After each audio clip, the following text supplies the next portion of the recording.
Something in the Dark, Part 2. Ambushed by acidic tentacles in the first room of the silver mine, Hattori Hanzo vanquished the vile creatures and heads deeper into the mine. What could possibly be down here that the local miners are so afraid of? Hello and welcome back to the adventures of Hattori Hanzo. Let's rejoin Hattori as he makes his way deeper into the mine in search of this mysterious creature. Holding back the darkness. 7 is good. Let's see if we can recover a grit in the Time's Lantern while we're still in this room. We can! Rolling for Hattori's movement. 1, we get another grit.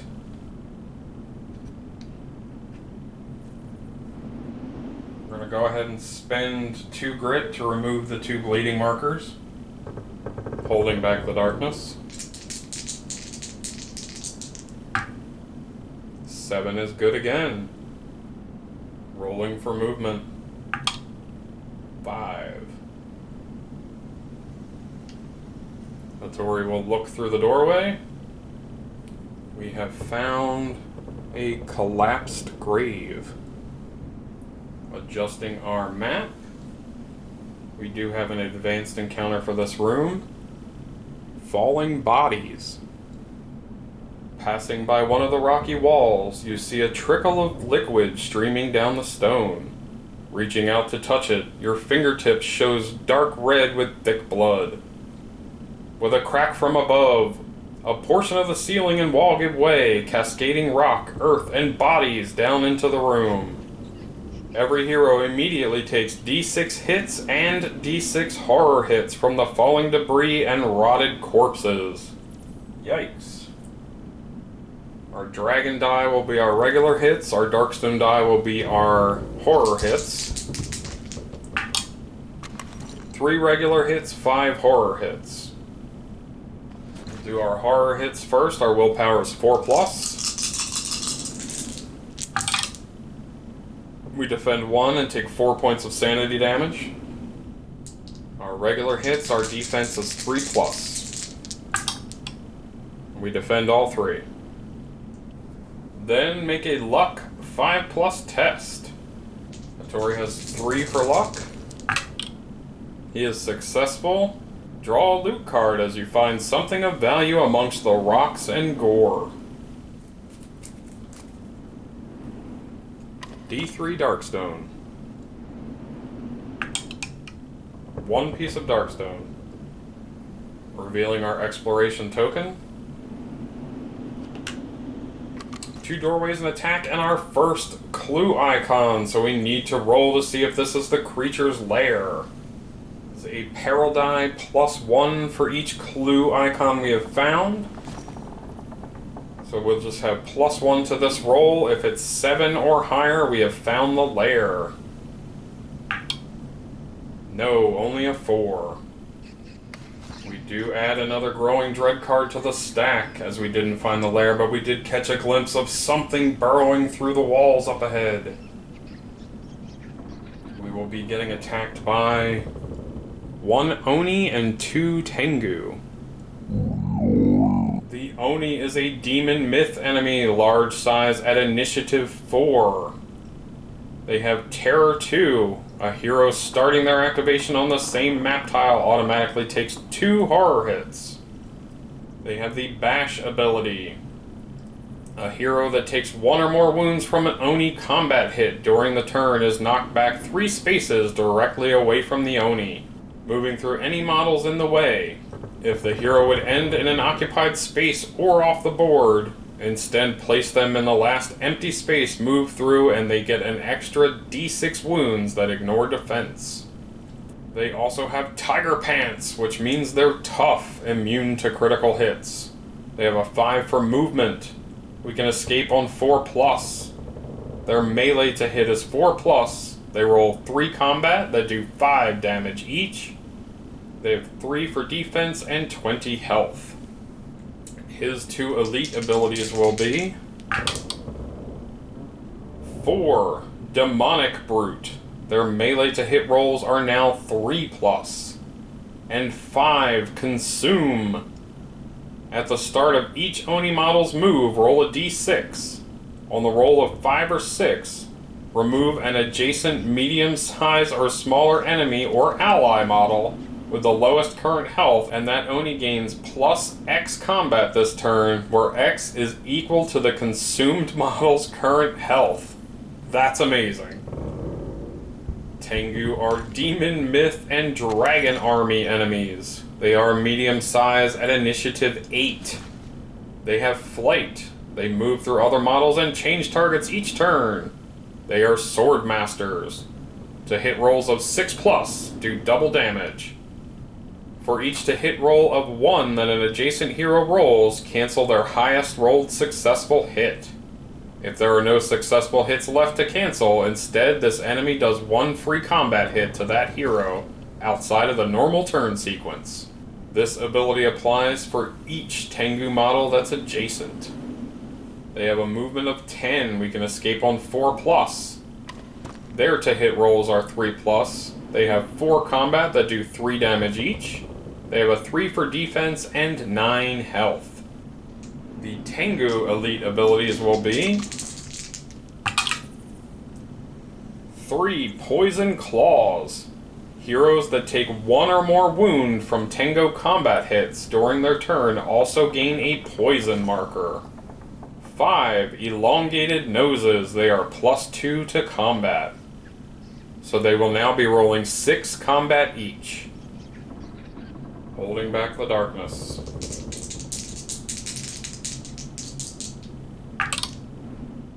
5 will fail, getting us a new darkness card. The darkness card we have pulled is Feeding on Worlds. Discard the top d6 cards from the encounter deck. Then roll a d6 for each card in every Worlds encountered discard pile for this adventure so far. For every roll of 1, move the darkness forward 1 space on the depth track. We will be discarding only 1. We'll have to roll against the 6 encounters that are now in the discard pile. For every 1 rolled, we move the depth track forward 1 space. Whew, we are safe. No movement of the darkness. The Tengu will go.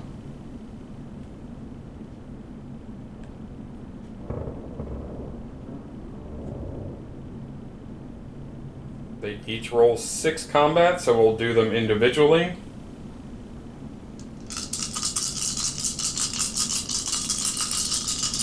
First Tengu scores 6 hits, one of which is a double damage hit. The second Tengu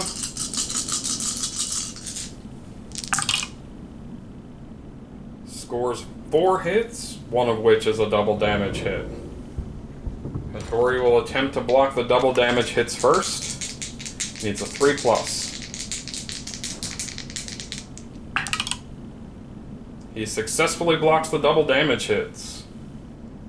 Can he defend against the 8 remaining regular hits? Defense is 3+. He blocks 4. We're going to use a grit and reroll the 4 misses. Again, his melee defense is 3+.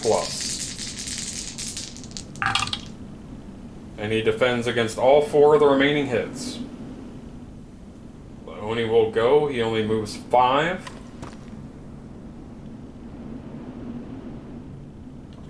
Guess that's all he needed. Rolling his 3 combat, hitting on 3+.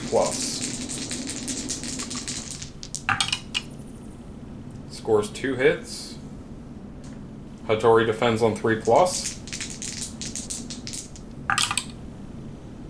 He defends. Taking our horror hits. Defending on 4+. Defend 1, take 1 more point of sanity damage. Can we regain a grit? No, we cannot. We are going to use our banishment scroll against the Oni. It's a free attack. Discard to choose a single demon or ghost enemy on your map tile to immediately take d6 wounds that ignore defense and armor. He will be taking 3 wounds. We're going to start this fight by spending 4 Fury to do Sweeping Slice against the Tengu. Generates 2 automatic combat hits, doing +2 damage per hit. Starting with this Tengu. -1 to the roll. He is dead. The other Tengu, again -1 to each roll. 7 wounds. Rolling our 4 combat. Hitting on 3+. 4 hits. Let's try to finish off this Tengu. He only needs 2 more wounds. His roll will be -3 to the roll. He is dead. Going to spend 4 more Fury and do Furious Slash, which gives us +2 to combat, so let's roll for those. 2 more hits. We're going to sink all 5 hits, obviously, into the Oni. -3 to each roll.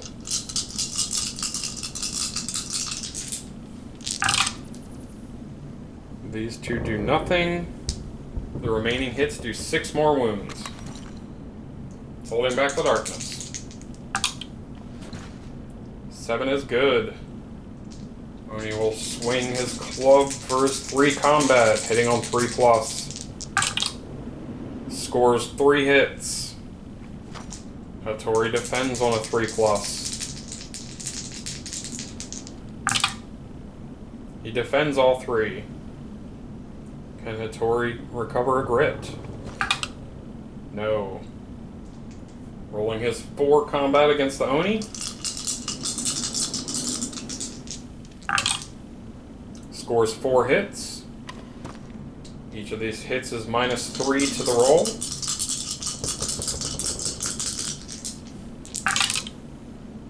Only adding 1 more wound. Spending 4 Fury to do Sweeping Slice. Again, it's 2 automatic combat hits that are +2 damage to each roll.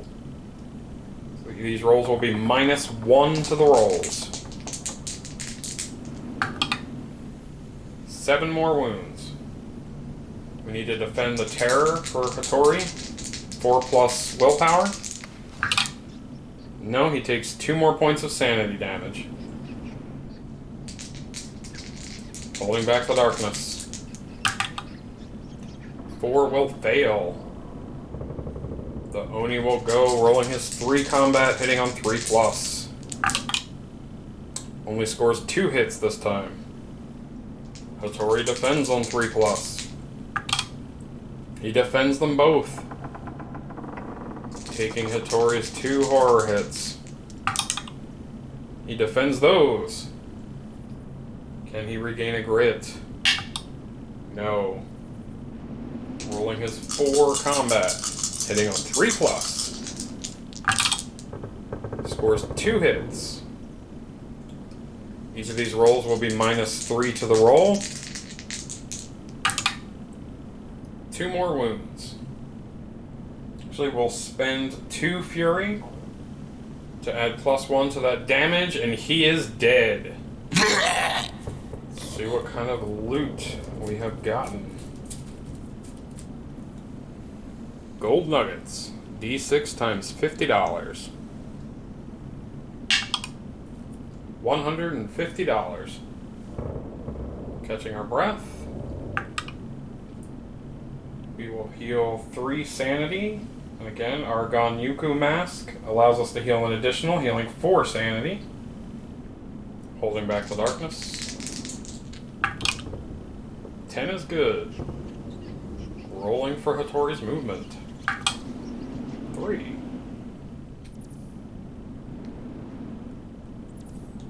Holding back the darkness. Double fives. Double five will trigger Terrifying Shriek.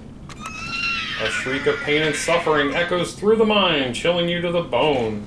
Each hero in the mines immediately takes D6 horror hits. Hattori will be taking 3 horror hits. He has a willpower of 4+. He defends 2 and takes 1 more point of sanity damage. Rolling for movement. 1. At least we gain a grit. Holding back the darkness. 9 is good. Rolling for movement. 1 again. Holding back the darkness once more. 9 is good. Hattori will move 4 spaces. He will look through, and he has found a cross passage. Using our fortress lantern, let's see if we can recover a grid on a 5+. We cannot. Holding back the darkness. 7 is good. Rolling for movement. 2. He is slowly and carefully making his way through this mine.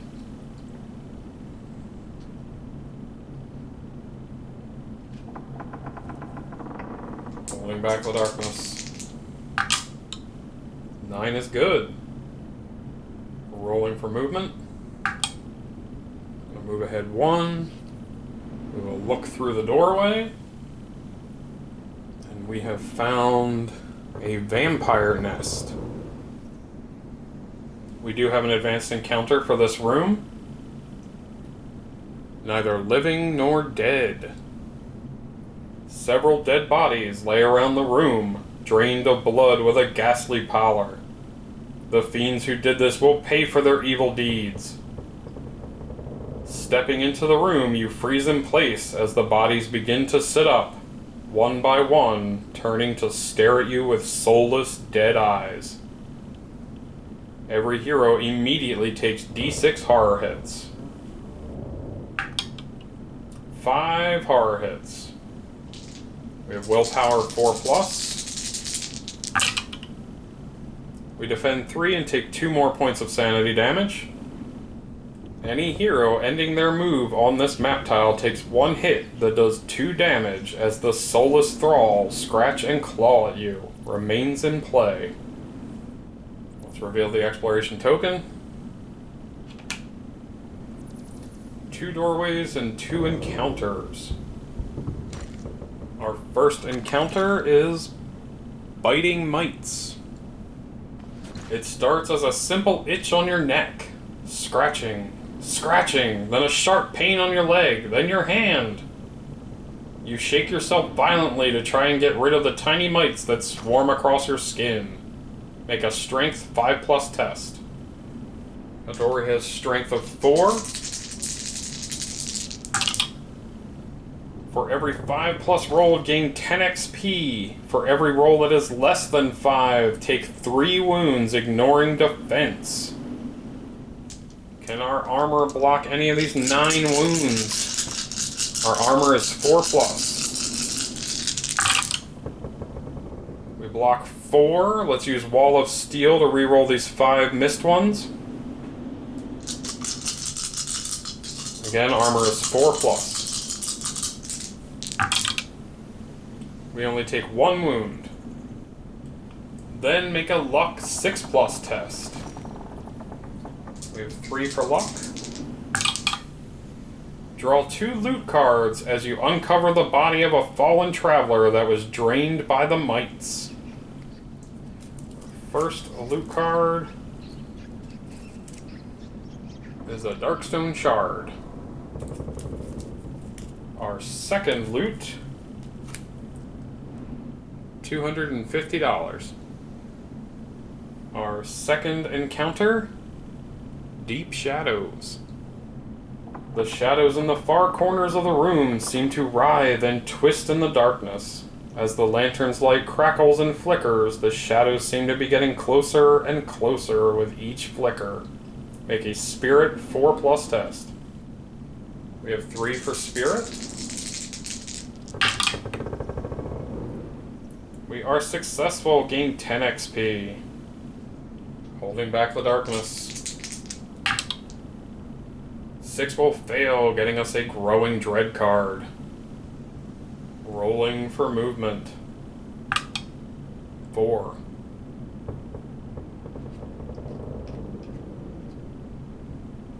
Hattori will look through in this direction.